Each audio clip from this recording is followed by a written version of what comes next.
여러분 안녕하세요. 네, 6월 1일 날은 그 선거 날이라서 우리가 뭐 예정된 대로 보강 수업을 하기보다는 3on3 그 영상도 보고 그리고 관련된 규정도 한번 알아보고요. 그리고 안내해드린 대로 학교에서 일어나는 안전사고에 대해서 한번 살펴보고 그렇게 마무리하도록 할게요. 네, 오늘 나눠야 될 얘기는 사실 영상을 오랫동안 쭉 봤었는데 이 영상이 원본이 해외 사이트를 통해서 지금 원본이 지금 소개가 된 것 같더라고요. 그래서 이거를 어느 학교 체육 선생님이 밑에 댓글도 다 이렇게 자막을 다 달아주셔가지고 제가 좀 작업하기 편했던 것 같아요. 근데 조금 영어로 이제 설명이 되다 보니까는 조금 해석이 필요할 것 같아요. 그래서 그 내용들을 좀 캡처를 했거든요. 캡처를 해서 조금 차분하게 하나씩 설명도 하고 어떤 상황에 대해서 어떻게 이 규칙이 적용이 되는지에 대한 부분을 조금 설명하고 넘어가는 게 맞는 것 같아요. 그리고 이제 그런 다음에 이제 그 관련 영상을 한번 보시면 설명을 들었던 부분이기 때문에 훨씬 더 이해하기 좀 쉬울 것 같아요. 사실 어려운 부분은 크게 없는 것 같아요. 없지만 3on3 룰에만 있는 규정이 몇 개가 있더라고요. 특색적인 것들이. 그런 부분들만 조금 이해하면은 큰 어려움 없는 것 같아요. 그리고 2016년도 자료를 찾다 보니까는 2016년도에 이 3on3 그 월드 챔피언십이 매년마다 열리고 있더라고요. 열리고 있는데 2016년도 결승 그 영상이 있어서 그거 하나 제가 준비했고요. 이제 규칙을 알았으니까 관련 영상을 보면 여러분 좀 이해 좀 필요하지 않을까 싶어요. 그리고 이제 마지막으로 학교 안전사고에 관련된 사례 분석 이렇게 해서 오늘 강의 진행하도록 하겠습니다. 가장 기본이 되는 그 규칙이에요. 제가 지금 타이틀이 3on3로 적어놨는데 저 옛날에는 이렇게 3on3라고 적어놨었거든요. 근데 요즘은 3x3로 쓰더라고요. 이게 제가 옛날 사람이다 보니까는 옛날 표시를 익숙해서 지금 이렇게 놨는데 요즘은 이제 3x3로 지금 표시가 되거든요. 예, 그거 좀 바뀌었다는 거 좀 아시면 될 것 같고 저희 수정을 안 했는데 보니까 저한테 아직도 3on3가 좀 익숙한 것 같아요. 조금 특색 있는 부분이 3명 3대3으로 한다 그죠? 그리고 교체 선수가 1명 있고 그죠? 그리고 경기 시간이 10분이고 연장전 갔을 경우에는 2점을 먼저 취득하는 팀이 이긴다라고 되어 있고 경기 시간 10분 전에 경기 시간 10분 안에 21점을 먼저 도달하게 되면은 경기가 끝이 나요. 그래서 5분 만에 경기가 끝나는 경우도 있고 아니면 더 일찍 경기가 끝나는 경우도 있어요. 그죠? 그리고 공격 시간은 저희가 하는 24초 룰이 아니라 12초. 제가 그때 15초라고 여러분이 설명했던 것 같은데 제가 계속 이렇게 헷갈리는 게 저도 제일 처음에 이제 이 3on3를 한국에 들어온 지 얼마 안 됐을 때 국내 아마추어 농구 클럽에서 이 3on3 대회를 많이 했거든요. 저도 학생들을 데리고 나갔었는데 그때 이제 저는 이제 5대5 경기에 좀 적합하게 익숙하다 보니까는 이 3on3 규칙이 좀 익숙하지 않았었어요. 근데 그때 대회 나가서 이분들이 저한테 이제 3on3 그 규칙을 이렇습니다 설명했을 때 그걸 제가 지금 답습을 했던 것 같아요. 그래서 제 기억 속에는 그때 당시에는 17조 룰이었었고 뭐 경기 시간도 15분 아니 7분 8분 이런 식이었던 것 같아요. 근데 이제 여러분들 강의하면서 여러분들에게도 이제 3on3가 좀 교육이 돼야 되겠다 싶어서 자료를 찾아보고 하니까는 이제 저희가 국제 룰은 좀 알고 있어야 될 것 같아요. 그 룰을 알고 난 뒤에 이제 그 상황에 맞게끔 규정을 좀 바꾸는 거는 괜찮지만은 그 기본적인 그 규칙을 이해가 안 된 상태에서 이렇게 뭐 상황에 따라서 규정을 바꾸는 거는 좀 아닌 것 같아요. 그러다 보니까 저처럼 저도 좀 잘못 알고 있었던 부분이 많았거든요. 그래서 여러분 오늘 설명드리는 규칙은 국제룰이기 때문에 좀 3on3 규칙에 대한 부분을 명확하게 좀 알고 넘어가는 게 좀 필요할 것 같아요. 그래서 공격 시간은 12초, 필드 공은 1점, 3점라인 안쪽의 공, 그죠? 그 3점라인 바깥의 공은 2점, 이렇게 되어 있습니다. 가장 특색 있는 게 이거죠. 개인 파울이 없어요. 개인 파울이 없고, 팀 파울이 계속 누적돼가지고, 그 누적에 따라서 뭐 자유투 1개가 주어지고, 2개가 주어지고, 그리고 공격권도 주어지는 내용들이 있는데, 그거는 제가 계속 설명을 해 나가도록 하겠습니다. 다음 넘어갈게요. 네, 지금부터는 이제 육성만 넣도록 할게요. 지금 얼굴 화면이 뜨면 좀 내용이 가려져서 3on3의 좀 특징 중에 하나가 그 5대5 경기를 할 때는 골을 넣으면은 엔드라인 나가서 지금 플레이가 시작되잖아요. 근데 이제 3on3는 체크볼이라 그래가지고 항상 그 상대방 공격수가 수비한데 공을 줬다가 다시 받으면 그때 이제 플레이가 시작됩니다. 데드볼이라는 것은 심판 휘슬을 울려가지고 경기가 지금 멈출 때를 데드볼 상황이라 그러는데 이 데드볼 상황에서 공격권을 가진 팀이 그죠? 반드시 상대방 선수의 공을 체크볼을 줄 때는 반드시 원바운드로 공을 넘겨줘야 돼요. 그게 이제 기본적인 그 룰인데 줬다가 그 수비가 주는 공을 받으면 바로 인플레이 시작되는 겁니다. 한 예로요. 한국과 미국의 그 3on3 월드컵 챔피언십에서 예선전에서 한국 선수가 공을 미국 선수한테 줬어요. 수비할 때. 근데 미국 선수가 딴짓 하다가 자기 몸에 맞고 공이 떨어졌어요. 그래서 한국 선수 그 공을 잡았는데 순간 심판이 인플레이 사인이 들어온 거예요. 그래서 그 공을 잡아서 득점을 했을 때 그 공격했던 미국 선수가 왜 이 플레이가 인정이 되냐 했을 때 수비가 지금 공을 너한테 줬는데 네가 딴짓하다 공을 안 받아서 일단 얘한테 터치가 됐기 때문에 공은 인플레이 상황이다. 그렇게 되어 있거든요. 그래서 3on3 잘 보면은 수비수가 공을 공격수한테 주자마자 바로 이렇게 바짝 붙어서 하는 수비 있죠. 예, 밀착 방어라 그러죠. 그렇게 하는 경우가 있는데 바로 그런 규칙 때문에 그렇다고 생각하시면 될 것 같아요. 요 빨간 라인이 있는 부분만 확인하시면 될 것 같고요.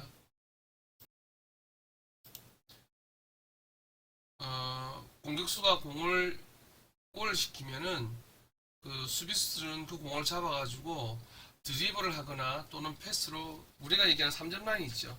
3on3는 한 골에 1점을 보기 때문에 3점 슛을 2점을 보거든요. 그렇기 때문에 지금 뭐 2점 슛 라인이라고 표현이 되는데 우리가 아는 3점 슛 라인은 2점 슛 라인이라고 생각하시면 되고 수비수가 실점을 하면 그 공을 받아서 잡아서 바로 드리블 하거나 또는 패스해서 2점 슛 라인으로 나가면 다시 공격을 할 수 있습니다. 요거는 뭐 우리가 지금 다 아는 내용이라서 쉽게 넘어갈게요. 혹시 뭐 5대5에 좀 익숙한 사람이 그 수비를 하다가 골을 먹었어요. 그 공을 들고 경기장 밖으로 나가면 바레이션이 되겠죠. 그죠? 반칙이 되기 때문에 요 룰은 그렇게 이해하시면 될 것 같습니다. 제가 학생들 데리고 처음 대회 나갔을 때 이 규정을 바꿨더라고요. 그래서 제가 좀 잘못 알고 있었거든요. 그 수비 리바운드를 하면 당연히 나가야 되는 게 맞고 공을 만약에 수비수가 스틸을 했잖아요. 스틸하거나 아니면 또 블락을 했잖아요. 그럴 경우에는 3점 라인, 2점 라인으로 나가지 않고 바로 인플레이 시켰거든요.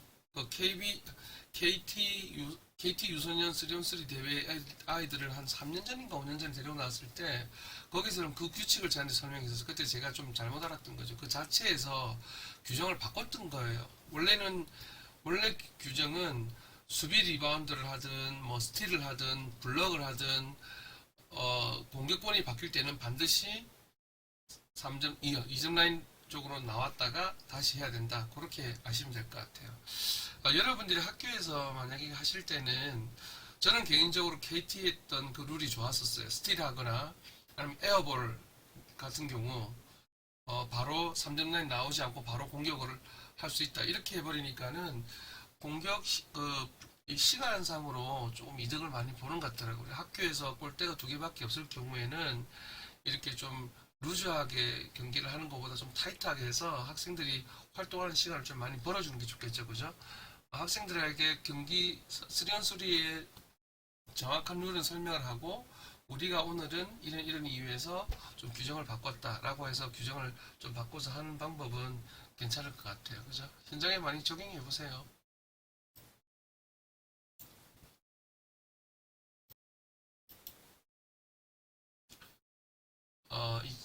이것도 조금 재밌는 룰인 것 같은데 그 5대5 경기에서는 그 점프볼, 그러니까 수비수와 공격수가 동시에 공을 잡는 상황을 말하거든요. 또는 수비수가 공격수 공을 잡았는데 뺏지 못하고 둘이 같이 공을 잡고 있을 때 점프볼 상황이라 그러는데 5대5 경기에서는 공격권을 한 번 줬다가 한 번씩 왔다 갔다 한다 그죠? 근데 3on3에서는 그런 상황에서 무조건 수비팀이 공격권을 가져간다. 뭐 그렇게 가시면 될 것 같아요.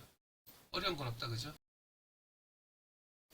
아 이게 아까 얘기했던 에어볼인데 그 뭐 아까 얘기했던 것처럼 에어볼 상황에서는 에어볼 상황도 3점, 2점슛 라인은 나와야 된다. 뭐 고요 설명인데 조금 전에 설명한 것처럼 학교에서는 에어볼이라든지 아니면 뭐 스틸이라든지 이런 부분에 대한 규정을 조금 뭐 3점, 2점 라인을 안 나오고 바로 공격해야 된다. 이렇게 해버리면은 학생들이 슛할 때 조금 경각심을 좀 가지는 경우도 있겠지만은 제일 덕을 보는 거는 시간적인 부분을 좀 선생님들이 얻을 수 있는 것 같아요. 그러다 보니까는 학생들에게 좀 더 많은 시합을 좀 시킬 수 있겠다. 그죠? 만약 골대가 적다 그러면은.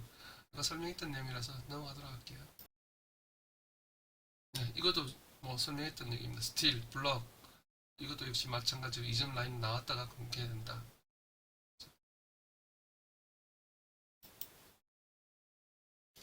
데드볼 상황에서 소유권. 이거, 데드볼. 제일 처음에 얘기했던 거하고 똑같아요. 심판이 뭐 파울이든 바이올레이션이든 뭐 어떤 상황에서 휘슬이 불렸어요.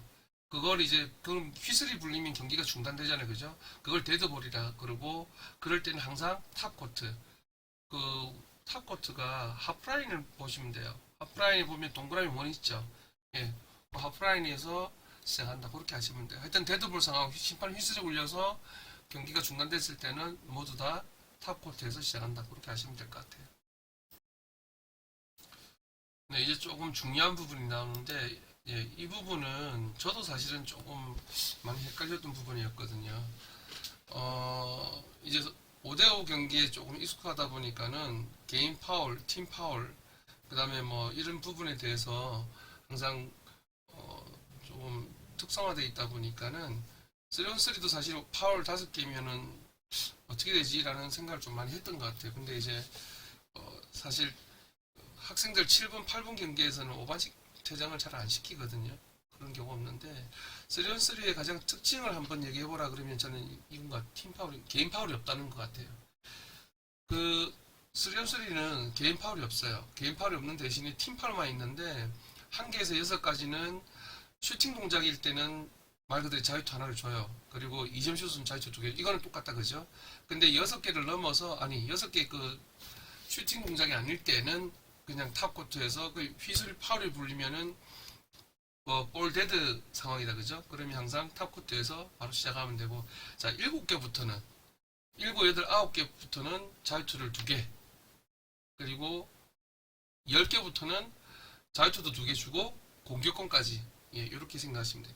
10개부터는 유파울이다 그죠? 5대5에서 얘기하는 자유투 2개 하고 공격권 이렇게까지만 좀 아시면 될 것 같고 3on3의 가장 큰 특징은 5반칙 퇴장이 없고 팀파울만 있다. 팀파울은 한 개에서 6가지는 슈팅 동작에서는 뭐 자유투 비슈팅 동작에서는 볼데드 상황이기 때문에 탑코트 다시 체크하고 다시 시작 그리고 팀파울 7개, 9개에서는 자유투 2개 그 다음 10개부터는 자유투 2개와 공격권 요런 정도는 꼭 외우시는 게 좋을 것 같아요.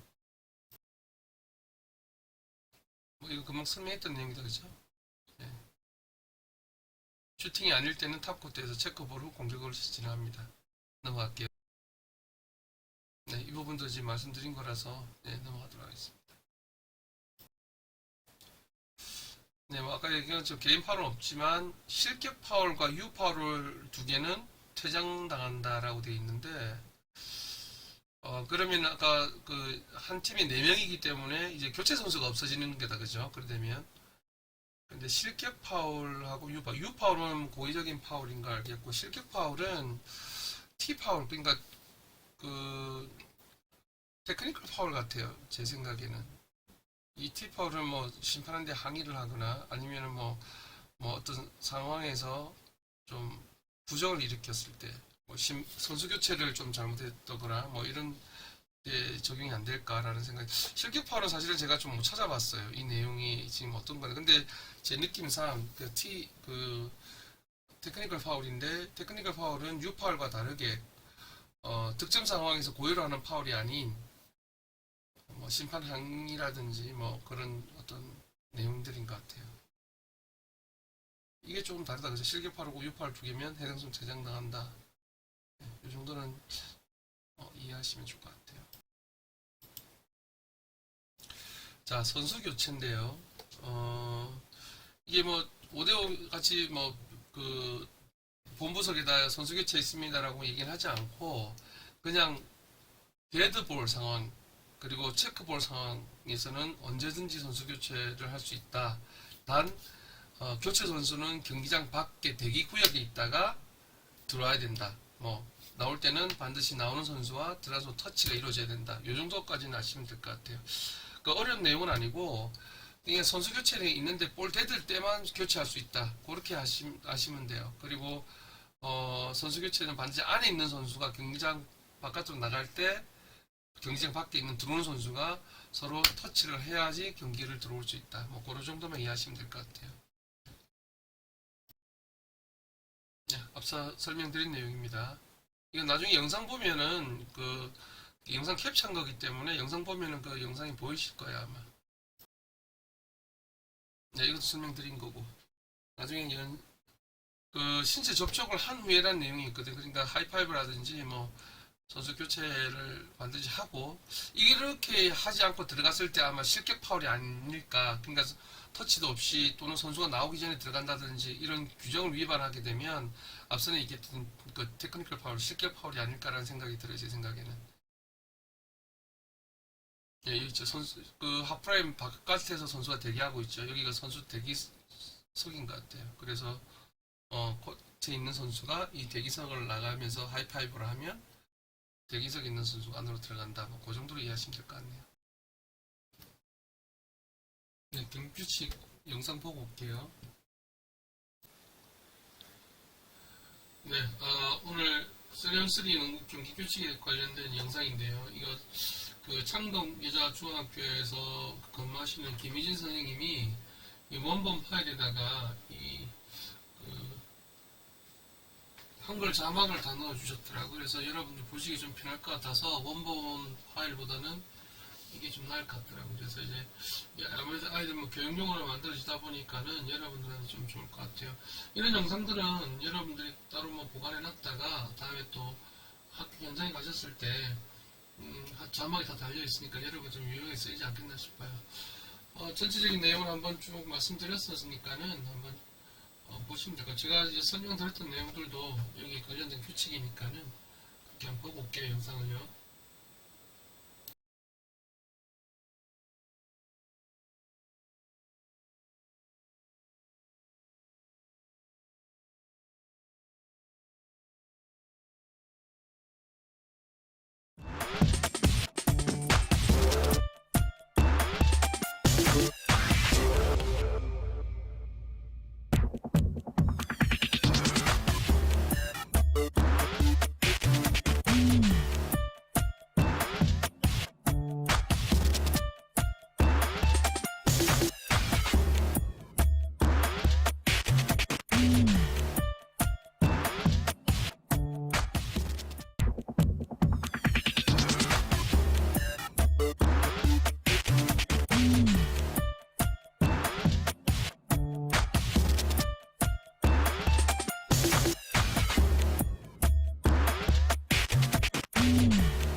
네, 이제는 규정에 대해서 이제 규칙에 대해서 대부분 다 인지를 하고 계실 것 같다 생각이 들고 그리 어려운 건 없다 그죠.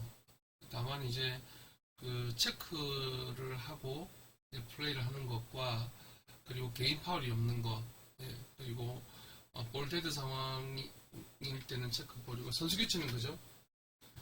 그 터치를 하고 나와야 된다는 거.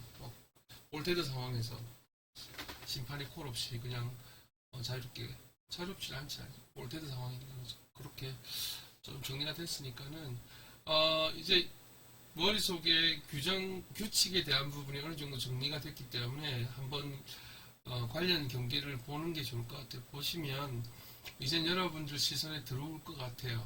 교체하는 것과 2점 슛 던졌을 때 그런 부분들이 좀 보일 것 같아요. 2016년도 월드컵 챔피언십 결승전 경기인데 보통 이제 이 농구가 미국에서 시작된 거다 보니까는 아무래도 미국이 좀 강국이다 그죠?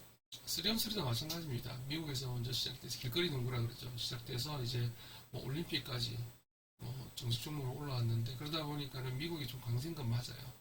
하지만 이 3on3 경기가요 풀코트를 사용하는 거겠지 그게 아니기 때문에 유럽 선수들은 그 피지컬이 미국 선수 못지않게 좋다 보니까는 의외의 결과가 만들어지기도 하더라고 보니까는.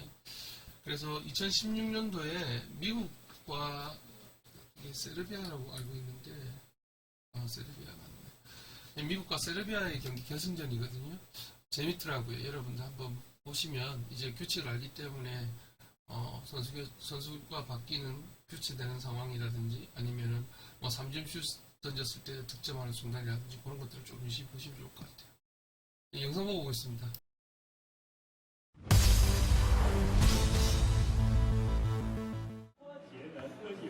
So now that everybody's warmed up, we've gotten to the grand finale. This is the headliner. The gold medal game on the men's side, Team USA against Team Serbia.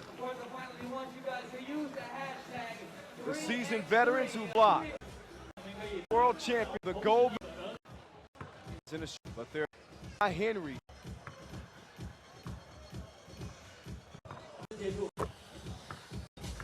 The top of the point this play on, and they get the rock first.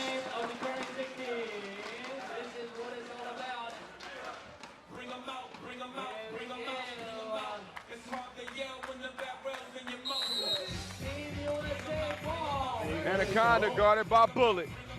Toying with the rock behind the back on him, but Bullet with some aggressive defense. And this is the team he said he wanted to meet in the final.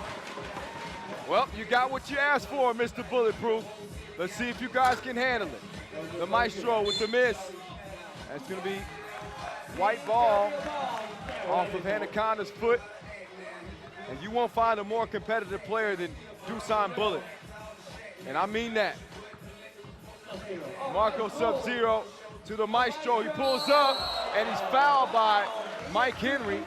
Hard to argue with that foul call. And that might be a little bit of nerves. You don't want to contest a shot like that. You want to run out with your hand up, but you don't want to leave your feet. It's a good way to draw a foul and earn the Maestro a couple of free throws. But I actually got a chance to talk to both of these teams, and they've been keeping an eye on each other throughout this tournament. And both of these teams want to play the best. Team USA felt like Serbia was probably the better team, the best team, not named themselves. And Serbia felt the same way. So I asked Dusan what he thought of them. He says, man, they're good. He said, I want to see him in the final. So here we go. It's 2-1.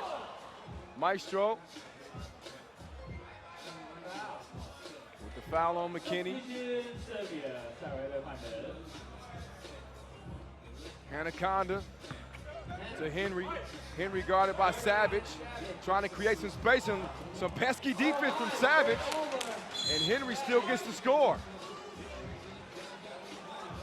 You got to be ready to do battle, because Henry's not going to turn it down a notch. Matter of fact, he's going to turn it up. Beautiful backdoor feed. And McKinney there for the block. Oh, goal 10.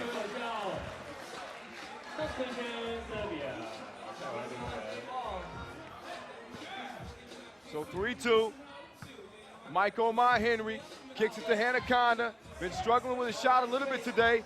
Decides to drive and he misses the layup. 저잣거리에 조선 샐러드집이 생겼는디 한 번 맛을. Foul call on the play. He's going to get a shot at the free throw strike and a chance to even things up.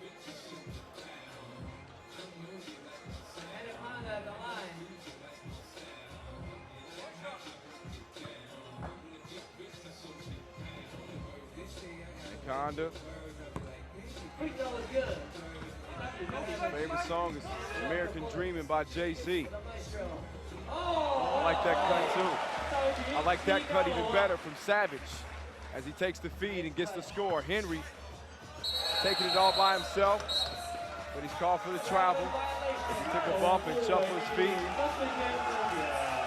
Henry playing pretty aggressively at the start here. Be careful not to get too hyped up here in the gold medal game. Savage swings it over to Dusan Bullet. He pulls it, and he's off the target on the two-point shot. Hannah Hezzy on Savage. Soft touch in the paint. And the teardrop is good. 4 up. Nobody moves the rock like Team Serbia. They got more chemistry than your high school class. They've been playing together for a long time. Sub-Zero. Can't hit the 2. And he's called for the foul. Foul number 3 on Team Serbia. And you may recall earlier I said that that might be their only weakness, is they tend to get in foul trouble. Anaconda trying to give Dusan that work. He drops it off to Litch, and Happy Feet can't finish it. Savage try to force the pass in there. Litch goes to the ground to get it.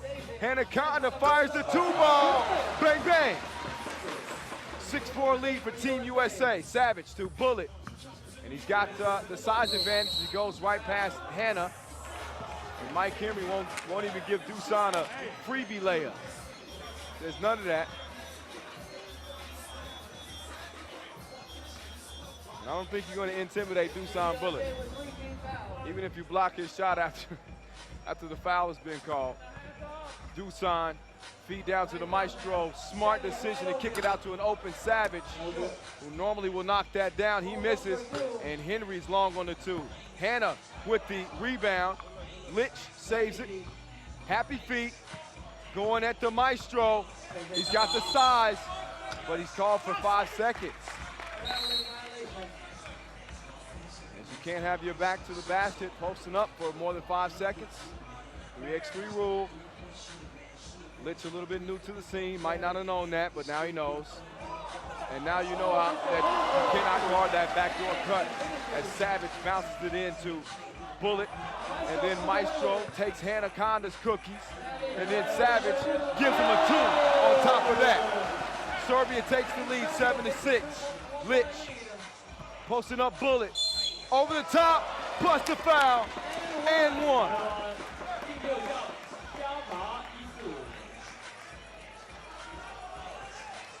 Another look at it. I told you before, Litch been eating his Wheaties.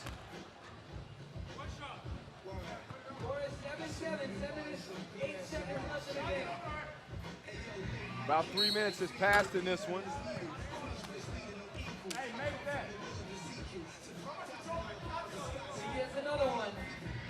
Lane violation, so he's going to get another free throw attempt here. And Litch is good on the second free throw. 8-7, gold medal on the line. Maestro can't orchestrate a made shot. Henry clears it. Oh, D'd up by Sub-Zero with 8 seconds on the shot clock.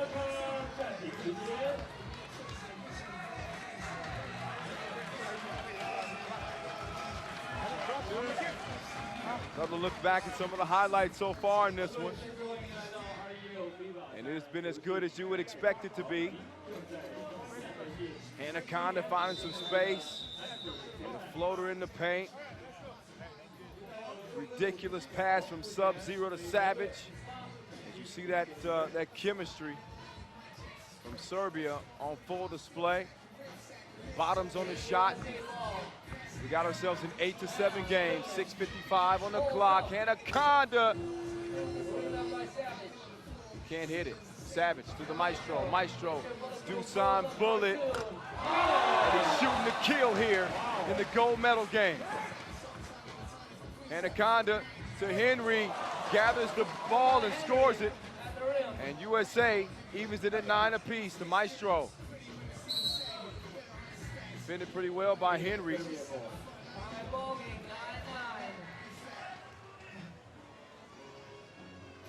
Now Henry guarding Bullet. Great defense on the play. Now Bullet's turn to guard against Henry. And Henry just pulling his way to the basket. And he gets it to go down plus the foul. Even though he was mauled by Dusan Bullet. Get another look at that as Bullet wraps him up. And Henry still manages to get the shot up and in. So a chance to convert here at the free throw stripe. And Henry, too long on the free throw. So only a 1-point advantage for Team USA. Savage, oh, he just blew the crib. He wanted a foul as Happy Feet Litch. He's in a bad position, D'd up by Bullet. Savage kicks it. Sub-Zero locked and loaded from 2 range. Rattles out. Bullet there for the rebound and the score.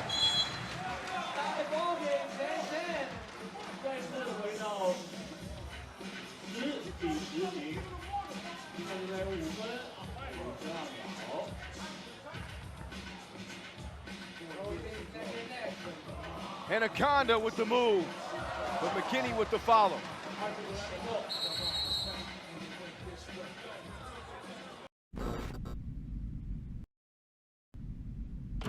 중고폰 팔 때 내 개인적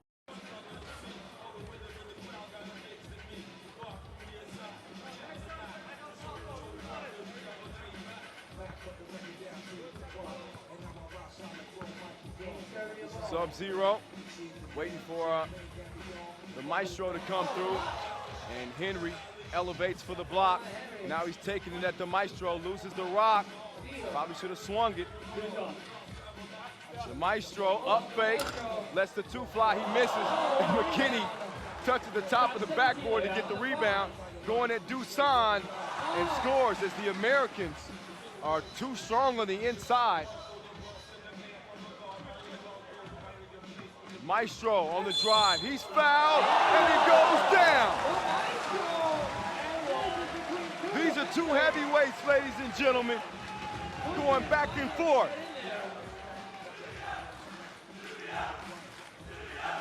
And the Serbian fans letting their team hear it. With a chance to tie here as we approach the 5-minute mark. 5 fouls on Serbia, 4 on Team USA.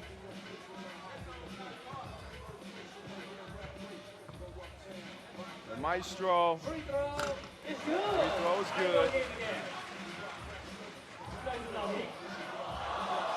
The Maestro with the hustle. That's going to be out of bounds on Sub-Zero. But you gotta love it.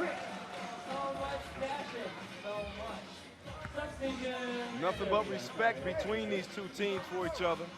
I can tell you that. Anaconda, Hezzy in the paint, fade away. Nope.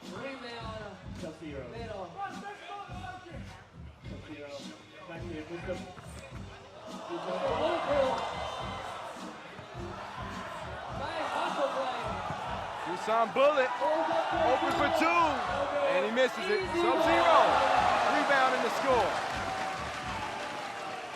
13-12 game, 4.5 to play. Anaconda to Mike "Oh-My" Henry. Takes a tough shot, and he goes off the glass. How did he make that? Bullet on the attack. He pulls the two, and he goes off the Windex. Call him Mr. Glass. And I ain't talking about Samuel L. either.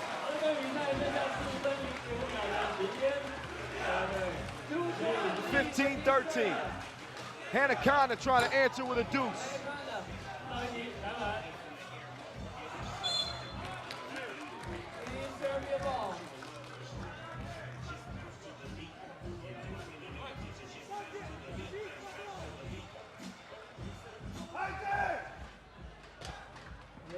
Dusan.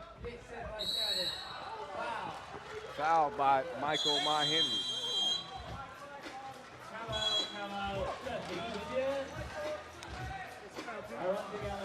Timeout on the floor.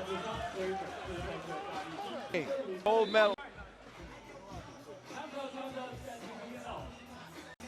Dusan lets one fly. He wanted a foul. He's saying that that was tipped.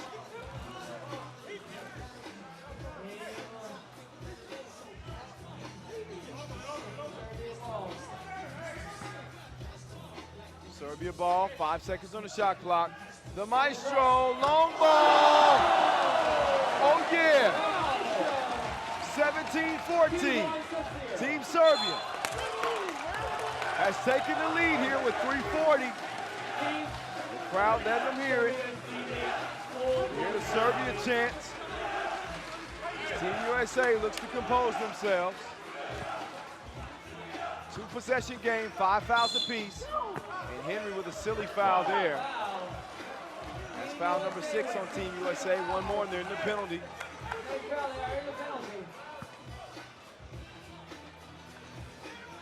Bullet with the pass to Savage as the Serbians run that play to perfection. Henry misses, but McKinney with the one-handed punch. Dusan, Maestro, jab step, kick to Dusan. Dusan back to Maestro, and the score. Team Serbia, 4-point lead. Anaconda now. He's gonna chuck up the deuces, and he connects. 16-19 game. Serbia can win it with a 2. Team USA still in this. 3 minutes to play. 6 fouls on Team USA, 5 on Serbia.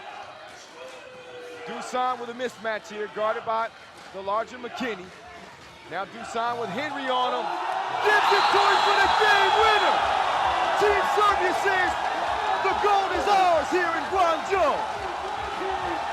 So Team USA forced to settle for silver as the #1 player in the world goes and joins his Serbian fans in celebration after taking gold here in Guangzhou at the World Championships.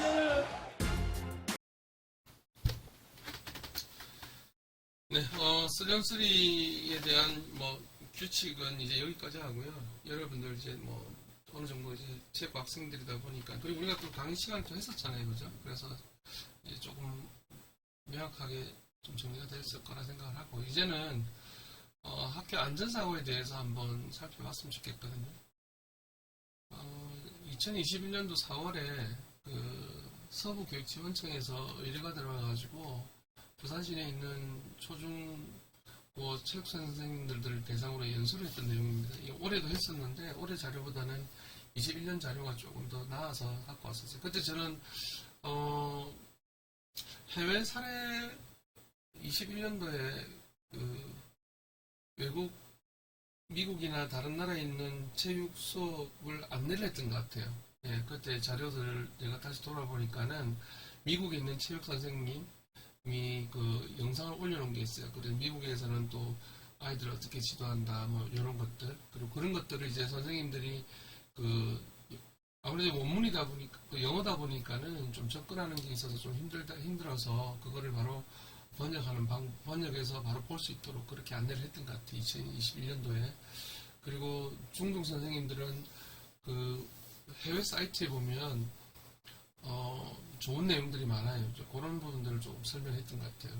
그 체력 관련해 가지고 뭐 기초 체력 기르는 영상도 있고 그 다음에 PPT 자료들도 바로 출력할 수 있는 그런 자료들을 접근할 수 있도록 제가 강의를 했던 것 같은데, 그 관련 자료들은요, 서부교육지원청에 가셔가지고, 중등교육과 가셔가지고, 체육자료실인가, 거기 가시면은, 요 내용들이 다 있어요. 또는, 유튜브 가셔가지고, 부산 서부교육지원청 해서 들어가시면은, 그때 강의했던 내용, 한 3, 4년 제가 강의했던 것 같거든요. 그 내용도 다 올라가 있습니다. 여러분들 찾아와서 보시면 좀 도움되지 않을까.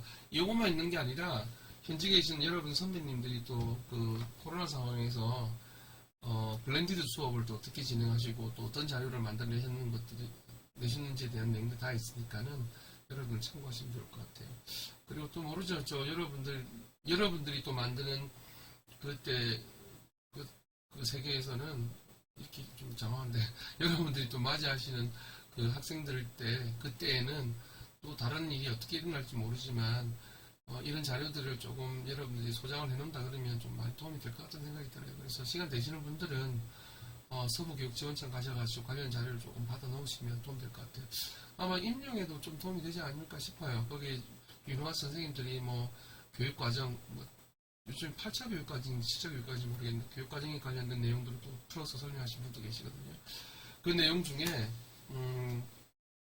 저는 요 학교 안전사고 내용을 들으면서 좀 많이 도움이 됐던 게, 저희가 체육 수업과 가장 관련 있는 게 사실 학생 안전이잖아요. 그죠? 근데 그런 내용들을 좀 알고 들어가니까는, 저는 체육 수업 시간에 애들이 가장 많이 다칠 거라고 생각했던데 그렇지 않더라고요. 그래서 그런 내용들을 또 사례별로 소개도 해주시고 또 분석도 하시고, 사실 선생님들한테 이런 학교 안전 공제에 좀 가입해 주십사라는 어떤 그런 내용도 있었어요. 그래서 그런 내용들이니까는 체육 선생님 되실 분들이라서 학교 안전 사고에 대해서 어떤 부분들이 좀 많이 노출되어 있는지, 그리고 어떤 부분이 가장 많은 사고로 유발되는지 그런 부분들을 좀 알면 좋겠어요. 예, 영상 보고 오겠습니다. 안녕하십니까. 부산 학교안전공제회 기획예방팀장 조인정입니다. 오늘 이렇게 체육 선생님들을 앞에 모시고 강의하는 기회가 마련되어서 너무 감사합니다. 학교 안전사고의 많은 부분이 체육활동 중이기 때문에 선생님들의 노고가 아주 크시리라고 생각을 합니다. 궁금한 점도 많으실 텐데요. 오늘 교육에 조금이라도 도움이 되고 좀 해소가 될 수 있는 시간이 되었으면 좋겠습니다. 자, 오늘은 학교 안전사고 사례를 분석하고 공제 제도에 대해서 설명드리도록 하겠습니다.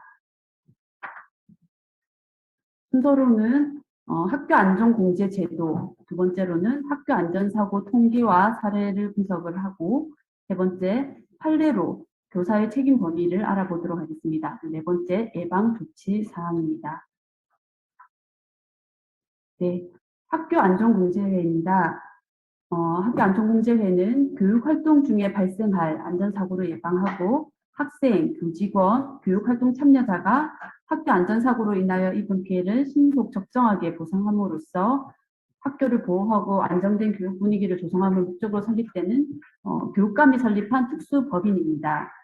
2007년도 9월 달에 학교 안전사고 예방 및 보상에 관한 법률이 시행이 되었는데요. 그러면서 설립이 되었습니다. 그 이전에도 부산 공제에는 있긴 있었습니다. 1989년도부터 설립이 되어서 사단 법인체로 있다가 2007년도 9월부터는 이제 법률에 근거한 이런 법인체가 되었습니다.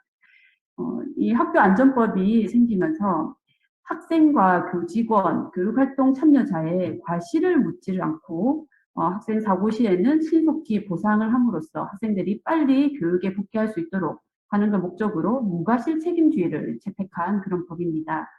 그리고 장애와 사망사고가 발생했을 때는 이거는 국가가 배상한다라는 이런 개념을 적용을 해서 국가배상법을 적용을 하고 있습니다. 네, 두 번째 교육활동에 대해서 말씀드리겠습니다. 법에서는 교육활동에 대한 정의를 학교의 교육과정과 교육계획, 교육방침에 따라서 학교 안팎에서 학교장의 관리 감독하에 행하여지는 수업, 그리고 현장 체험활동, 그리고 체육대회 등을 말하고 있습니다. 학교장이 인정하는 각종 행사와 대회, 그리고 등하교 시간대가 포함되어 있습니다. 학교장의 관리 감독은 등하교 시간대에는 관리 감독을 할 수가 없지요. 그렇지만 학교 안전법상에는 그 보상 대상 범위 안에 들어와 있는 것이 조금 특징입니다. 근데 등하교 시간대가 다 되는 것은 아니고 통상적인 경로와 방법에 의해서 등하교를 하는 그 시간 동안을 말합니다. 그 기준을 보면은 자기 집 현관문을 열고 나와서 그 학교의 정문까지 도착하는 그 시간 동안, 그리고 그 경로 동안, 그리고 통상적인 늘 이렇게 아이들이 많이 다니는 그 길에 한해서 보상을 하고 있습니다. 만약에 어떤 특별한 사정으로 뭐 편의점을 들른다든지 아니면 학교를 하면서도 또 학원을 들른다든지 이런 이제 그런 통상적인 경로를 벗어나는 순간부터는 보상이 안 된다고 보시면 되겠습니다. 또 학교장의 지시에 의해서 학교에 있는 시간과 기숙사에서 생활하는 시간도 그 대상이 됩니다. 그리고 교회에서 수업을 할 때에는 어떤 집합하는 장소, 해산한 장소에서 집까지 이런 거리의 왕복 시간도 포함이 됩니다. 그리고 학교장의 관리 감독, 이게 이제 가장 중요한 조건인데요. 만약에 어떤 일반 교사께서 단독으로 우리 반 아이들과 같이 뭐 휴일 할 때 활동을 좀 진행하고 싶다. 이제 이런 계획이 있으시다면은 반드시 꼭 결제를 맡아 놓으시고 그렇게 진행하는 것이 좀 안전합니다. 그렇게 결제가 있다 한다면은 저희 보상 대상에 해당이 됩니다. 네, 다음 학교 안전사고의 정의에 대해서 말씀드리겠습니다. 학교 안전사고는 크게 사고와 질병으로 이렇게 나누어져 있습니다. 교육활동 중에 발생하는 사고로서 학생, 교직원, 교육활동 참여자의 생명 또는 신체에 피해를 주는 모든 사고, 그리고 학교 급식 등 학교장의 관리감독에 속하는 업무가 직접적인 원인이 되어서 또 발생하는 질병, 이 질병은 5가지를 이제 정의를 하고 있습니다. 사고는 급격성, 우연성, 외래성 이 3가지의 조건이 충족이 되어야 사고로 인정이 됩니다. 급격성이라는 것은 이제 갑자기 사고가 일어나야 된다는 것이고요. 그리고 우연성은 어떤 고의가 없이 의도하지 않게 우연하게 일어나야 된다는 것이고, 외래성은 내부의 본인의 질병 이런 것이 아니라 외부적인 요인으로 인해서 이제 발생하는 이 3가지 조건이 충족되었을 때 저희는 사고로 보고 있습니다. 그리고 질병은 5가지 중에 첫 번째는 학교 급식, 그러니까 식중독이죠. 그리고 일사병, 이물질 섭취에 의한 질병, 그리고 이물질과의 접촉에 의한 피부염, 그리고 외부 충격이 부상의 직접적인 원인이 되어서 발생한 질병, 이 5가지의 질병은 같이 안전사고로 보고 있습니다. 그러면 한 가지 문제를 좀 드리겠습니다. 체육 특기 학생들이 반복적인 운동 동작을 막 하다가 아픈 거예요. 그랬을 때 치료를 받은 경우에 이게 이제 과연 학교 안전공제 보상이 가능할 것인가? 이런 이제 질문을 많이 하십니다. 이럴 때는 저희는 보상을 하지 않습니다. 예를 들어서 야구 선수가 반복적으로 공을 던지는 이런 행위를 하는데 어깨가 많이 아플 수가 있지요. 그렇게 해서 단순히 아프다고 해서 치료를 받는 경우에는 보상하지 않습니다. 사고가 있어야 되는데요. 급격성, 외래성, 우연성이 이렇게 합치되는 사고가 특정이 되어야 됩니다. 예를 들어서 뭐 누가 언제 어디서 무엇을 어떻게 왜 했는지 이렇게 육하 원칙에 따라서 작성이 가능한 그런 사고가 발생하면은 이제 보상이 가능합니다. 야구 선수가 이제 운동 중에 갑자기 이제 세게 던졌는데 회전근개에 파열을 당했다, 그렇게 치료를 받았다. 이러는 그 순간은 보상이 되지만 그냥 아파요, 뭐 반복적으로는 어제 뭐 많이 해서 무리가 됐어 이런 정도로는 보상하기 좀 어렵다라는 것을 말씀을 드립니다. 네, 다음 보상 대상자에서 설명을 드리겠습니다. 보상 대상자는 학생과 교육활동 참여자에 한하고 있습니다. 앞에 계속 보시면 법률에는 교직원이 계속 명시되어 있습니다. 하지만 현재 저희가 이제 시행하고 있는 사업에는 그 교직원이 좀 보상에서 제외되어 있습니다. 2007년도에 이 법이 시행될 때 교직원에 대한 보상 체계는 이미 이렇게 마련이 되어 있었습니다. 법으로. 그래서 공무원이신 선생님이시는 공무원연금관리공단에서, 그리고 사학에 계시는 선생님은 사학연금관리공단에서, 그리고 일반 산재보험에 가입하고 계시는 선생님은 산재보험으로 현재도 다 보상이 가능합니다. 이렇듯 이제 다른 법률에 따라서 보상이 가능한데 다시 이제 그 학교안전법이 이제 이렇게 중복이 되는 문제가 생기다 보니까 처음부터 저희는 그 교사에 대한 공제료 납부를 하지를 않고 이 보상에도 지금 제외되는 이런 현재까지 이런 체계로 좀 이루어져 있습니다. 그리고 이제 교육활동 참여자가 누구이신지에 대해서 설명 좀 드리겠습니다. 교육활동 참여자는 학교장의 요청으로 교육활동을 보조하는 사람입니다. 대가성이 없이 봉사성이 인정되시는 이런 분들인데요. 주로는 이제 학부모님들이 좀 대상이 됩니다. 등하교 교통 도우미로 오신 분들, 그리고 체육대회 진행 도우미로 오시는 이런 도움을 주시러 오는 선생님, 학부모들께 이제 사고가 났을 때 보상이 가능하다는 그런 내용입니다. 만약에 이제 그 대가를 받고 어떤 근로 활동을 하신다는 것은 그것은 이제 근로로 인정이 되기 때문에 산재보험 가입이 대상입니다.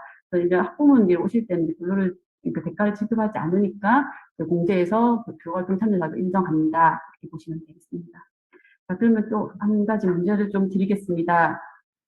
학교에 계시는 배움터 지킴이 선생님들이 계시는데요. 그분들은 이제 그런 교육활동 참여자에 해당할까? 이런 질문들을 좀 많이 해주십니다. 근데 네, 해당이 됩니다. 배움터 지킴이가 최초에 도입될 당시에 이분들이 이제 근로자인가 또 아니면은 이제 산재보험 대상인가 이런 걸로 조금 논란이 있었던 걸로 알고 있습니다. 그러다 보니까 교육부에서는 그러면 공제회에서 이분들 보상을 하라 이렇게 요청이 좀 있어가지고 그때부터 저희는 배움터 지킴이에 한해서만 교육활동으로 인정을 하고 있습니다. 요즘은 그 학교에 외부 인력들이 학교에 많이 계신 걸로 알고 있어요. 그런데 현재 배움터 지킴이 선생님들만 공제 보상이 된다라는 점을 다시 한번 좀 말씀을 드립니다. 네, 다음 공제급여의 종류입니다. 치료비에 해당하는 요양급여, 그리고 치료가 종료되고 장애가 남을 시에는 장애급여가 지급이 됩니다. 그리고 사망 시에는 유족급여와 장애비가 지급이 되고 감정급여가 있습니다. 네, 보상하지 않는 손해로는 자해, 자살, 그리고 정당한 사유 없이 지시를 따르지 않다가 상태가 더 악화된 경우에, 그리고 요양기관의 치료를 방해한 것이 명백한 경우에, 그리고 자동차 손해배상보장법의 규정에 따라서 손해배상을 받은 경우, 이렇게 나뉩니다. 자살 자해는 아까 앞서 말씀드렸던 사고의 3대 요인 중에서 우연성이 결여된 그런 사고이지요. 그러니까 고의성이 높은 경우이기 때문에 아예 자살 자해는 저희 보상 대상에서 명백하게 제외가 되어 있습니다. 그리고 마지막에 그 자동차 손해배상보장법은 교통사고를 말합니다. 교통사고는 교내외를 불문하고 이제 보상하지는 않습니다.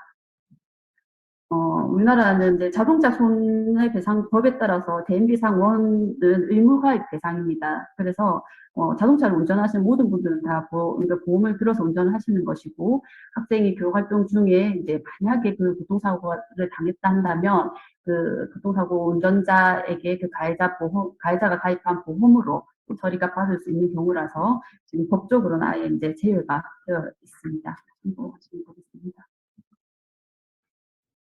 네, 다음 페이지 설명드리겠습니다. 공제회에 납부하는 공제료, 그 회비입니다. 회비는 1년에 한 번 납부를 하고 금액은 매년 책정이 됩니다. 2021년도 공제료는 이제 유치원, 초, 중, 고등학교가 아래 표와 같습니다. 이 공제료는 예전에는 이제 학교에서 학생들에게 직접 납부도 하고 뭐 페이지를 팔아서 내기도 하고 했는데 법률이 생기고 그 이후로 또 요즘으로 들어서는 교육청에서 예산으로 일괄적으로 교육 공제에 납부를 합니다.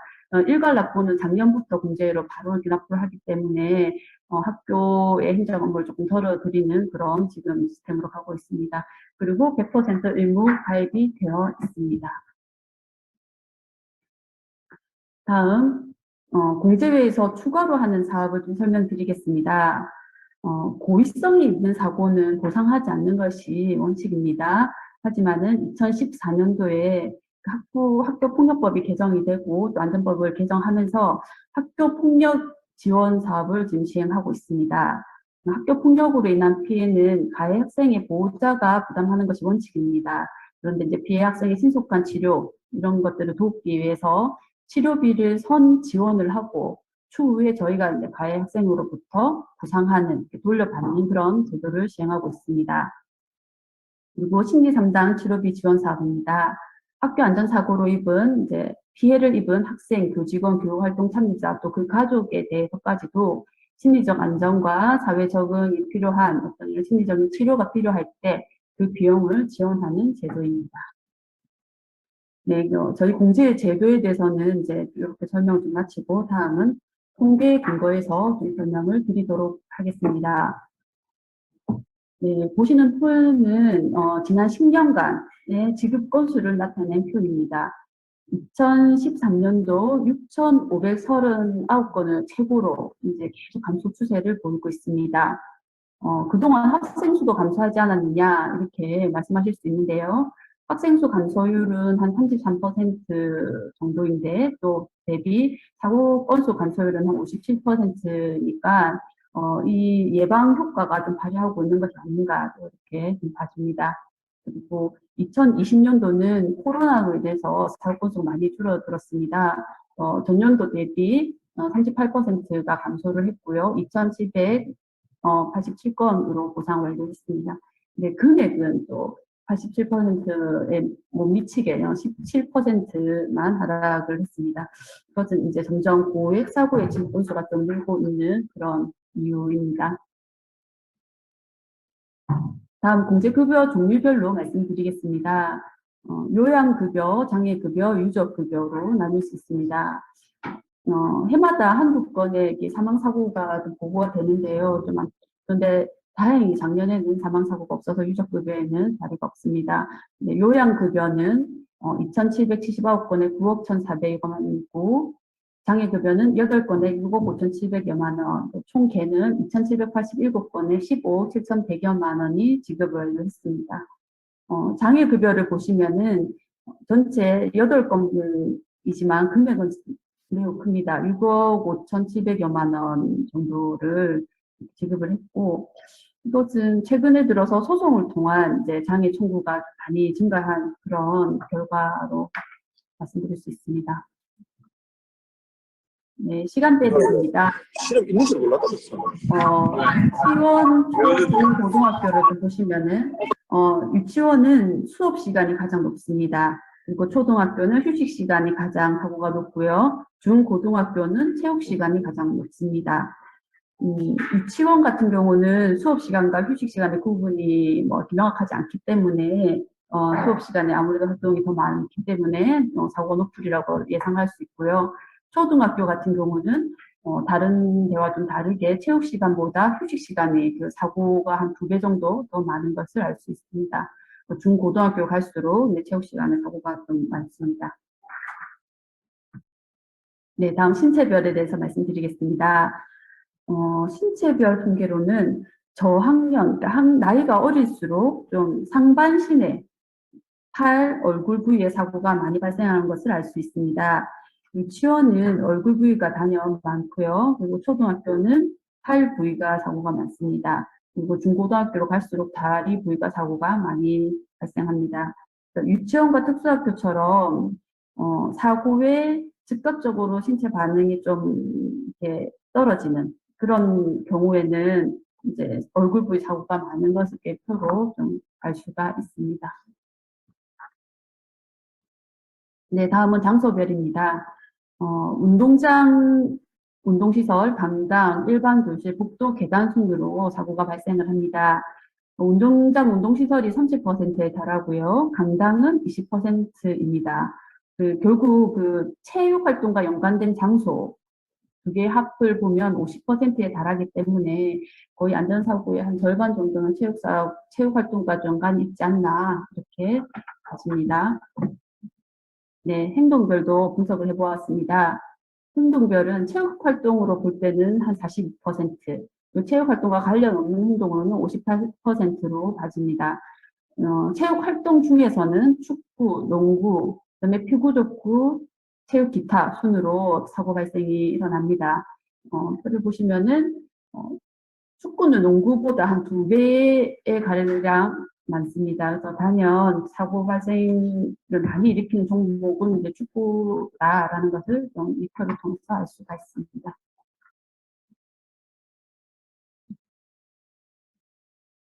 네, 다음 이제 월별 통계입니다.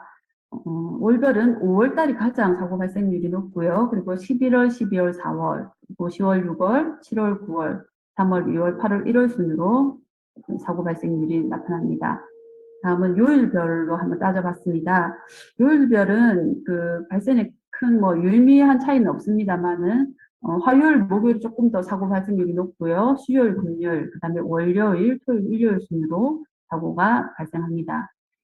성별로 봤을 때는 남학생이 67%, 여학생은 33% 이렇게 사고 발생을 보입니다. 그 남학생은 거의 여학생의 2배 정도 사고가 많은데요. 이것은 부산뿐만 아니라 다른 시도 전국 평균으로 볼 때 거의 비슷하게 이 형태로 남학생이 여학생이 한 2배 정도 사고 발생률이 높게 나타나고 있습니다. 네, 지금까지 말씀드린 통계 자료는 2020년을 기준으로 말씀을 드렸습니다. 하지만 해마다 그 큰 차이 없이 비슷한 비율로 공포되어 있는 것이 좀 확인이 됩니다. 통계는 이로써 마치고 다음은 이제 사례에 대해서 말씀드리도록 하겠습니다. 네, 구체적인 사례를 보기에 앞서서 좀 큰 그림으로 이해를 해봤으면 좋겠습니다. 체육 안전 사고 원인은 크게는 인적인 요인과 환경적인 요인으로 나눌 수 있습니다. 인적인 요인 중에서도 첫 번째는 학습자의 요인인데요. 실제로 학교 안전 사고의 90% 이상은 거의 대부분은 학생 개인의 부주의로 발생을 합니다. 학습자 요인으로는 기초 체력이 저하되었고 자만심, 기술의 부족, 주의의 산만, 반칙행위, 과도한 연습과 피로 등으로 그 요인을 들 수 있습니다. 추가로 또 교사의 요인도 있을 수 있죠. 지도가 소홀하고 또 수업 현장에 부재한다든지 무리한 성취 여부, 환자 파악에 소홀하고 조치가 미비했을 때, 그리고 응급 환자에 대한 조치가 미비할 때 이제 그 사고 원인을 볼 수 있습니다. 환경적인 요인으로는 시설 및 이용기구의 노후화, 안전장치 미비, 부적절한 사용 등이 있을 수 있고, 또 기후 날씨가 갑자기 변했을 때도 저희 공제로 종종 사고 났다는 연락을 많이 받습니다. 이런 요인들이 복합적일수록 더 심각한 사고에 이르는 것을 좀 볼 수 있는데요. 다음 사고에 대해서 좀 설명을 드리겠습니다. 이 사고는 아마 뉴스에서도 많이 나왔기 때문에 잘 알고 계시리라 생각을 합니다. 모 고등학교 1학년 남학생입니다. 2019년도 1월 달에 해양연수원에 수영 실습을 받다가 익수하여서 사망을 했습니다. 실습 교육을 마친 후에 샤워기가 부족을 해서 한꺼번에 이용할 수가 없어서 총 40명이 2개 조로 나누어서 대기를 하였습니다. 근데 이제 대기 중에 자유수영을 하다가 수심이 깊은 영역에 학생이 좀 빠져 있는 것을 뒤늦게 발견을 하고 응급구송을 했는데 결국 회복하지 못했습니다. 이 사고를 보면은 그 학생이 학습자 요인으로 봤을 때 학생이 수영에 능숙하지 못한 상태였다고 합니다. 그리고 교사의 요인으로 볼 때는 교육 계획상에는 강사가 2명이 배치되어 있었어야 했는데 1명만 임장해서 교육을 실시했습니다. 이거는 거의 일상 좀 관리적으로 한 분이 계속 수업을 했었던 것을 나중에 확인을 했습니다. 그리고 시설적인 요인으로는 샤워기가 좀 부족했었다든지, 그리고 수영장 내에는 이제 갑자기 깊어지는 한 5m 정도 이렇게 갑자기 깊어지는 구간이 있었는데 그 구분 표시가 좀 안 되어 있었습니다. 그리고 안내판이 좀 설치가 안 되어 있었고요. 이런 3가지 이런 복합적인 요인으로 결국 중대한 사고가 발생을 한 것으로 봐집니다. 공제회에서는 4억 6천여만 원의 유족급여를 지급을 하였고 관리감독 책임이 있는 해양연수원을 상대로 지금 부상금 청구 소송이 진행 중에 있습니다. 자, 이 사진을 보시면은 그 현장 사진입니다. 중간에 이 노란 박스 안에 있는 그 빨간색 구조물을 보시면은 이 선을 경계로 이제 깊어지는 곳, 얕은 곳이 이렇게 표시가 됩니다. 안타깝지만은 이 시설은 이제 사고 발생 이후에 설치를 하게 되었다고 합니다. 다음은 수영장 안전 수칙, 이제 이런 것도 결국 사고 발생 후에 좀 안내판을 설치를 하게 되었습니다. 네, 두 번째 안전사고 사례입니다. 모 중학교 2학년 남학생입니다. 점심시간에 운동장에서 농구를 하던 중에 농구대 밑으로 굴러간 공을 가지러 갔다가 고개를 딱 드는 순간 농구대 가로바에 뒷목, 이 경추 부위를 부딪혀가지고 부상을 당했습니다. 주 요인으로는 이제 학습자의 주의소일 수 있고요. 그런데 이제 그 체육시설 농구대에 완충제가 없이 이렇게 쇳덩어리 그대로 노출되어 있어가지고 아이가 거기 딱 부딪히는 순간 기절을 좀 했었어요. 그래가지고 굉장히 조금 걱정을 했던 사고였는데 다행히 후유증이 없이 요양급여만 지급을 하고 마무리가 되었습니다. 농구대에는 그 이후에 안전 완충제가 설치를 했다라고 이렇게 말씀을 드렸습니다. 이 사진은 그 현장 사진은 아닙니다. 근데 제가 이제 인터넷에서 좀 찾아본 사진인데, 이 이동식 농구대에 이렇게 파란색 완충제를 좀 설치를 해주시면 조금이라도 안전하게 이용할 수 있지 않을까 싶습니다. 또 요즘은 이렇게 조금 더 최신형으로 농구대가 더 안전하게 좀 사용을 하고요. 또 농구대 기둥에도 이렇게 보강제를 설치를 했습니다. 이것은 꼭 뭐 농구대뿐만 아니라 여러 놀이시설에도 좀 활용할 수 있을 것 같습니다. 자, 다음 세 번째 안전사고 사례입니다. 모 고등학교 2학년 남학생입니다. 농구 특기 선수로서 2014년도에 농구 대회에 참가하여서 무릎을 다쳤고 2015년도에 농구 경기 준비 과정 중에서 또 무릎을 다쳤습니다. 또 그 다음에 또 2016년도에 선수권 대회에 참가해서 또 무릎 직장인대 파열상을 3차례를 당했습니다. 이 건은 이제 학습자 요인으로 봤을 때는 재활 치료를 충분히 하지 않고 또 무리하게 경기를 출전함으로써 이제 더 악화된 그런 사례입니다. 교사의 요인으로 좀 본다면은 결국 학생이 좀 건강 상태를 충분히 파악하지 못하는 좀 안타까움이 있습니다. 결국 저희 공제회를 상대로 장애급여 청구 소송을 제기를 하였고 이 건은 공제회가 패소를 해서 장애급여 12급에 해당하는 1억 1,500여만 원을 보상을 했었던 건입니다. 무릎 십자인대 파열로 인한 장애 사고는 엄청 빈번하게 발생을 합니다. 특히 축구, 농구 중에 일어나는 사고가 많고요. 특히 남학생 같은 경우는 무릎 수술을 하고 나면 군도 이렇게 면제가 된다고 이렇게 들었는데 그렇게 해서 그때 인지를 해서 다시 공제 청구 소송을 하는 이런 경우도 많습니다. 지금 문제는 학창 시절에 다쳐서 평생 장애를 입는다라는 이런 게 참 불행한 일인 것 같습니다. 그래서 충분한 재활을 통해서 좀 회복할 수 있도록 도와주고 또 무리한 운동을 좀 자제를 시킨다든지 관심 있게 한번 다친 학생은 관심 있게 그 이후에 좀 과정을 좀 살펴보는 게 좀 필요하지 않나 싶습니다. 네, 다음 네 번째 사례입니다. 모 고등학교 2학년 남학생입니다. 점심시간에 운동장에서 친구가 장난으로 엎혀가지고 레슬링 하듯이 목을 졸랐는데 의식을 잃고 넘어졌습니다. 바닥에 맨홀 하수구 모서리에 이렇게 턱을 딱 부딪혔는데 턱 골절상, 치아 파절상, 턱에 깊은 열상을 당하였고 이 학생 같은 경우는 치료를 보니까 총 치아 8개를 이렇게 부상을 입어서 치료를 한 아주 좀 중대한 사고를 당했습니다. 학습자 요인으로는 이제 과도한 장난과 부주의라고 볼 수 있고요. 그리고 이거는 약간 참고 삼아 교우 내외 시설을 좀 점검을 더 철저히 했으면 좋겠습니다. 하수구 모서리가 조금 더 정비가 잘 되어 있으면 하는 아쉬움이 있습니다. 이 건은 최근 5년 동안 저희 공지에서 단일 치료비로 지급했던 건으로 볼 때 가장 많은 금액을 지급한 건입니다. 요양급여 중에서는 600여만 원으로서 가장 높은 금액을 지급한 건이고요. 그리고 또 이제 가해자가 있는 경우입니다. 가해자가 있는 경우 저희는 가해자 측 보험이 있는지 이 여부를 꼭 확인을 부탁을 드립니다.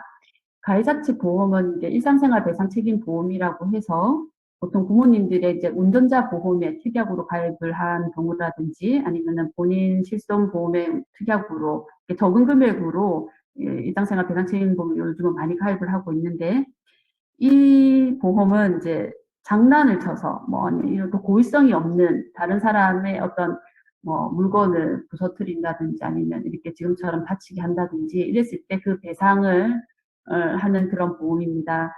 이런 보험이 있을 경우에는 그 보험을 통해서 피해자는 가해자 측으로서 돈을 받았는데 또 공제로 청구를 할 수는 없습니다. 그래서 이런 경우에는 저희가 등록 보상을 하지 않기 때문에 이런 것도 저희가 조사를 좀 하게 됩니다. 자, 한 가지 또 질문을 드리겠습니다. 그렇다면 개인 실손 보험이 있다면 공제 청구할 수 있는가라는 문제입니다. 답은 청구 가능합니다. 피해자 본인이 가입한 실손보험은 공제회와 별도로 각각 청구가 가능합니다. 이것은 교육부에서 최근에 그 실손보험과 공제가 별도라는 것을 좀 해석을 해서 내린 바가 있기 때문에 이제는 명백하게 본인이 들어오는 실손보험은 보험대로, 공제는 공제대로 청구는 가능합니다. 단 앞에서 말씀드린 대로 상대방이 가입한 보험, 이거는 배상이기 때문에 그쪽에서 배상을 받고 공제에 다시 청구하실 수는 없습니다. 그래서 그 부분은 조금 신경 쓰셔서 저희가 자구 조사할 때 좀 협조를 해주시면 감사하겠습니다. 자, 다음은 판례를 중심으로 교사의 책임 범위를 좀 알아보겠습니다.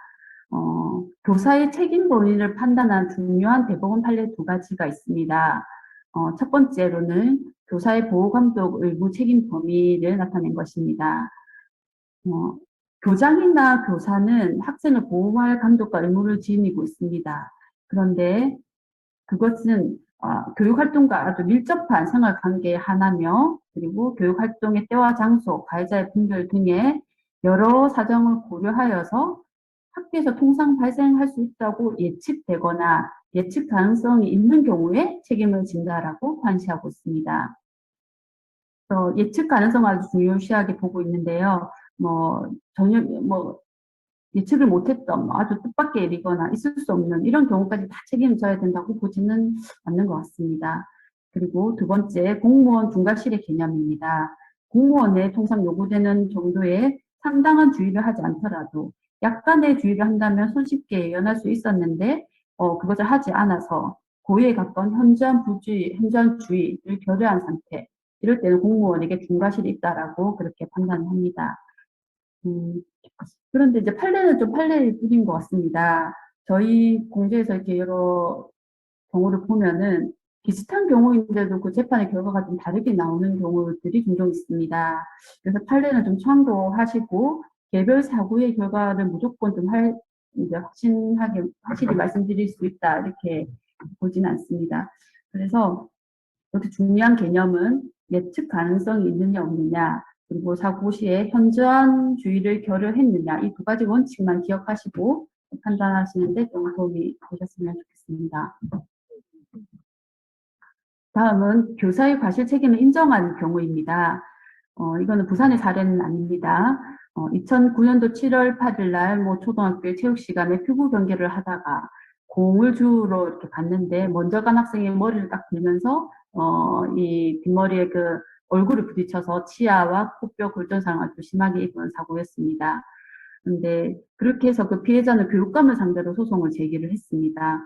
그런데 당시에 체육교사는 경기 전에 학생들에게 경기 규칙이나 사고 발생 가능성에 대해서 따로 설명을 하지 않고 교육을 하지 않았다고 합니다. 그리고 피구 경기가 시작되고 얼마 지나지 않아서 경기장을 떠났고 그러다가 학생들이 이제 사고가 났다고 하니까 그때 이제 달려오게 되었습니다. 그래서 재판부는 초등학생은 주의 집중력이 떨어지고 특히 이제 피구 경기는 공을 던지면서 이렇게 사람을 맞추는 위험한 경기이기 때문에 사전에 이제 사고 발생 가능성을 경고하고 예방 교육을 실시하였어야 됐다. 그리고 체육 교사가 감독할 수 있는 위치에서 시합을 이렇게 감독하고 보고 있어야 된다. 그 의무가 있음에도 불구하고 그걸 소홀히 하였기 때문에 손해배상 책임 인정된다고 하여서 410여만 원의 배상을 판결을 했습니다. 이 판결에 따르면은 교사의 체육 시간 인정을 좀 중요시하고 있는 것 같습니다. 그래서 수업 시간에 자리를 비운 것에 대한 책임을 좀 높게 매긴 게 아닌가 싶습니다. 다음은 교사에게 책임이 없다고 본 사례입니다. 이 또한 이제 부산의 사례는 아닙니다. 이 땡땡 학생이 2011년도 12월 9일 날 초등학교 1학년인데요. 교실에 앉아 있다가 뒤에 앉아 있는 친구의 연필을 탁 던졌는데 이 연필이 그 친구의 옷을 맞고 또 그 옆에 앉아 있는 친구의 눈을 찔러가지고 실명에 이르게 어쨌든 중한 사고가 발생을 했습니다. 이랬을 때 그 피해자는 교육감과 공제회 그리고 가해자를 대상으로 소송을 제기를 했습니다. 그런데 이제 재판부에서는 이 학생이 그렇게 돌발적인 행동을 하리라는 그런 구체적인 위험성이 있거나 또 담임교사가 이를 예측하였거나 예측 가능하다라고 보여지지는 않는다. 그래서 교사에 대해서는 보호감독 의무 책임이 없다. 더불어 교육감에게는 손해 배상 책임이 없다. 이렇게 판단을 했습니다. 하지만 이제 학교에서 일어난 안전사고이기 때문에 안전사고에 해당하므로 그 공제회에서 보상을 했었던 건입니다. 이 건의 결과를 보니까 가해자 측에서는 한 2억, 또 공제 측에서도 한 2억 정도에서 총 4억 정도가 배상이 된 걸로 지금 그 결과가 나왔습니다. 그래서 교사의 예측 가능성이 있냐 없냐 이 여부를 가지고 좀 중요시하게 재판부는 보고 있다라고 보시면 되겠습니다. 다음은 이제 예방 조치 사항에 대해서 말씀드리겠습니다. 표가 좀 복잡하기 때문에 참고를 좀 해주시면 되겠고요. 학교의 내적인 요인과 외적인 요인으로 크게 나뉘고 행위 요인, 교육 요인, 그리고 법 이행, 법 제도 이런 것들이 복합적으로 발생했을 때는 큰 인재 사고가 발생한다라는 것을 이제 표로 나타내고 있습니다. 그리고 의식 문화 변화, 그리고 어떤 안전의 협력 체계 마련, 총체적인 재난 관리를 한다면 학교 안전이 이루어지고 또 표의 제일 밑에 오른쪽에 보시면은 이제 보상 제도도 이 안전의 하나의 영역이다. 보상 제도로서 이제 공제가 그 역할을 하고 있다라고 좀 생각해 주시면 되겠습니다. 다음은 예방 조치 사항에 대해서 이제 말씀을 드렸는데 학교에서 뭐 워낙 다들 잘 하고 계시리라 생각을 합니다. 그래서 지금 저희도 이제 기존 책자에서 좀 중요한 부분을 발췌를 해봤고요. 이거는 좀 예전에 2015년도에 만들어졌던 수업 전 5분 안전교육 자료, 이게 이제 교육청에서 만들어서 배포했었던 자료입니다. 이 안에 내용을 보면 아주 간단하게 또 여러 가지 매뉴얼에 따라서 설명이 잘 되어 있었습니다. 그리고 또 이건 2019년도에 만든 학교 현장 재난안전 119. 이 자료책은 정말 이렇게 아주 컬러풀하게 정성을 들여서 만든 자료 매뉴얼입니다. 이 자료집에 따라서 저희가 좀 학교에서 할 수 있는 조치 절차를 이렇게 따와 봤습니다. 첫 번째 안전교육을 수립하고 두 번째 체육시설 안전점검을 신경을 쓰자는 겁니다. 특히 체육시설 핸드볼, 농구 골대 등이 쓰러지지 않도록 바닥에 단단히 고정을 해야 된다. 이거는 90년도에 이런 부산에서 사례가 하나 있었습니다. 핸드볼 골대가 딱 넘어지면서 배에 깔려가지고 학생이 이제 비장이 파열되어서 어떤 큰 수술을 하고 장애가 남는 그런 경우도 있었습니다. 그리고 세 번째로는 안전사고 발생 시 대응 절차입니다.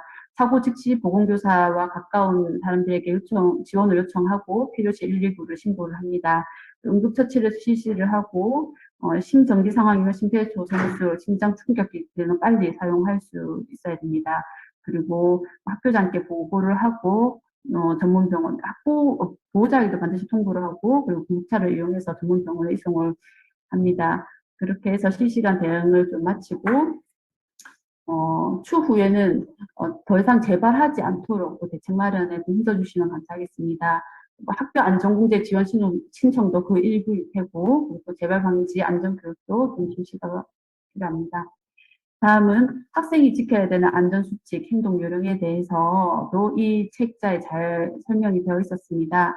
야외 체육활동 시간에 이렇게 나와 있는 내용을 좀 참고해 주시고 실제로 2013년도에 또 부산에서 일어난 사례인데 체육 시간에 운동장에서 친구들끼리 이렇게 마사토를 막 튕기다가 그 상대방 친구의 눈에 또 들어가서 또 실명을 일으키는 이런 중대한 사고들이 좀 있었습니다. 그래서 흙이나 모래 등을 친구에 뿌리지 않는 이런 야외 체육활동 시간에 그런 것도 좀 주의를 해야 될 것 같습니다.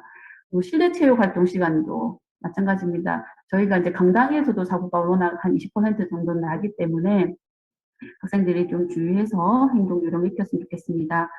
준비 정리 운동을 철저히 하고, 그리고 실내 공간에서 허용된 체육 활동만 하고, 바닥에 이렇게 물기 같은 게 흘렀던 직시 제거를 하도록 좀 교육을 하셨으면 좋겠습니다. 그리고 실내 활동용 운동화를 좀 꼭 착용하도록 그렇게 당부를 드립니다. 네, 다음 요령도 좀 참고를 해주시고요. 마지막입니다. 공제외 사고 통지와 청구 절차에 대해서 간단하게 말씀드리겠습니다. 사고가 발생하면 사고 통지는 시스템으로 학교에서 하시는 겁니다. 학교장의 결재를 얻어서 질체 없이 통지를 하셔야 되고, 법적으로는 그렇게 되어 있기 때문에 혹시 좀 지체가 된다거나 이렇게 했을 때는 과태료를 또 부과하는 내용도 있긴 합니다. 그리고 치료 후에 청구를 하실 때는 학교가 하실 수도 있고 학부모가 직접 하실 수도 있습니다. 그리고 심사를 할 때에는 14일 이내에 심사를 해서 공제급여를 지급을 하고 이 결정에 불복이 있을 시에는 90일 이내에 보상심사 청구가 가능합니다. 사고 통지가 늦어질수록 좀 사고 확인이 어려워서 공제회 담당자랑 여러 전화 통화를 좀 여러 번 하는 경우들이 있습니다. 그러니까 이제 초기에 보건일지나 CCTV나 목격자 확인서나 아니면 병원 초진 기록 등을 이 중에 한 가지라도 좀 확보를 해 놓으시면은 이후에 수월하게 좀 진행이 가능합니다. 그리고 학부모 직접 청구가 가능하기 때문에 시스템이 좀 개발이 되었습니다. 그래서 PC와 모바일로 서류를 스캔해서 청구가 가능하여서 이제 우편으로 뭐 청구하는 이런 번거로움은 좀 줄어들었습니다. 그리고 사고 통지가 되어 있고 3년 이내에는 언제든지 청구가 가능하기 때문에 3년을 넘기지 않는 상태에서 청구를 해주시면 되고 3년이 넘으면은 그 청구권은 소음률이 시효가 됩니다. 네, 그리고 선생님들 마지막으로 한 번 더 좀 당부를 드립니다. 학교에서 사고로 학부모와 분쟁이 발생을 하면 선생님들이 제일 힘들어 하십니다. 그래서 그런 사고가 발생하면 언제든지 먼저 공제회에 좀 연락을 해주시면 좋겠습니다. 그렇게 해서 저희들이 좀 중재자 역할을 할 수도 있고, 그리고 노하우를 바탕으로 이제 법적인 서비스도 제공해 드릴 수 있습니다. 그래서 힘들어하지 마시고, 이런 사고가 발생했을 때는 먼저 공제회를 좀 찾아서 도움을 좀 얻으셨으면 좋겠습니다. 네. 자, 이것으로 오늘 강의를 좀 마치겠습니다. 짧은 시간 좀. 네, 오늘 6월 1일 강의는 여기까지 합시다. 여기까지 하고 다음 주 바로 기말이다, 그죠? 실기 시험이 예정되어 있기 때문에 아무래도 여러분들이 연습을 좀 해오셔야 돼요. 저번에 여러분들 중간 성적을 제가 쭉 내보니까는 기말 30점이 조금 결과를 좀 좌지우지할 것 같아요. 아무래도 슈팅이 들어가야 점수가 부여되기 때문에 거기서 좀 변별력이 많이 생기지 않을까. 그리고 골밑슛, 사실 기말 시험이 변별력이 좀 높은 것 같아요, 제가 보니까. 그래서 연습을 조금 하셔야 여러분들한테 좀 도움이 될 것 같다라는 생각이 들어서 틈틈이 체육관 가시면 프리드로 라인이 사각형 있죠. 예, 거기서 한 발 정도 뒤로 나가시면 5군데가 나오거든요. 그렇게 하시고, 골밑슛은 제가 보니까 다행히 점프 하시는 분도 계시고 좌우 이동하시는 분도 계시고 점프를 아예 하지 않고 하시는 여러 가지 방법들을 많이 동원하시는 것 같아요. 근데 그러면서 자기가 어떤 방법이 가장 시간을 단축시킬 수 있는지를 찾아내시는 것 같은데 참 좋은 방법이라고 생각이 들어요. 그런 모습들이 좀 저로서는 좀 감사한 부분이고, 여러분들도 그런 부분들을 조금 연습하셔서 자기한테 좀 좋은 결과를 내셨으면 좋겠습니다. 모르겠어요. 한 학기 강의를 조금 타이트하게 좀 이끌어온 것 같아요.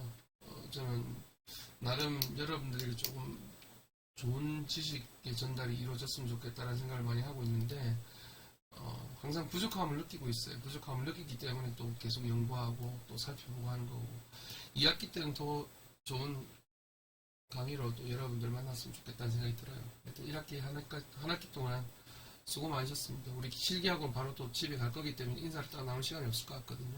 수고 많으셨습니다. 감사합니다.